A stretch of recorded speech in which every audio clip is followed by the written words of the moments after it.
Sumiklab ang tensyon sa Barangay Mantuyong sa Mandaue City, Cebu. Nang dumating ang demolition team doon, nagmatigas kasi ang mga residente at iginiit na hindi sila aalis sa lugar. Makibalita tayo kay Chona Carrion ng GMA Cebu. Dili mi diri mamahawa kung why court order. Paminawa na yung istorya siya. Nakadaog sa diri lugar ang kontrawa nakadaog. May naot lang ko istorya siya namo mga pobre. Nya karon nakadaog pa waon lami. Way ayo na inanaw mayura. Tabangan mi niya. Di kay iya na ko sa kakuan niya. Iya min waon lang niya nga. Kami nakapadaong niya. Ito ang pagmamatigas ng mga taga Zone 7 Barangay Mantuyong, Mandaue City nang dumating ang demolition team ng Housing Urban Development Office ng lungsod.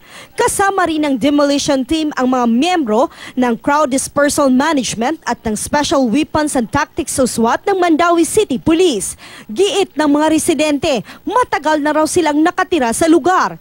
Kinwestiyon din nila ang pagpapalipat sa kanila sa Cebu International Convention Center. Ayon sa leader ng demolition team na si Cesar Ilanan, kailangan nang i-demolish ang mga illegal daw na nakatayo sa lugar dahil gagawan ito ng kalsada. Lampas din naman daw ang mga struktura sa 3-meter easement zone.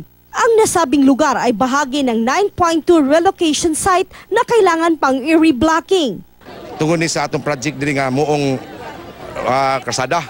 May go sila himong kalsada kay ang porma sa ang kasada ni padong manis giso sa nanay ni na kay sige mo sila kasunog din Ang Mandaue City Legal Office nakipagpulong na raw sa 33 pamilya na apektado at giit nila ipatutupad ang utos ng korte. Ang mga apektado ng demolisyon mananatili muna sa CICC grounds. Nangako ang lokal na pamahalaan na kasama sila sa beneficiaries ng relocation site. There was no injunction given by the court, so we will proceed with the demolition today. Chona Carrion, Nagbabalita, Pilipinas.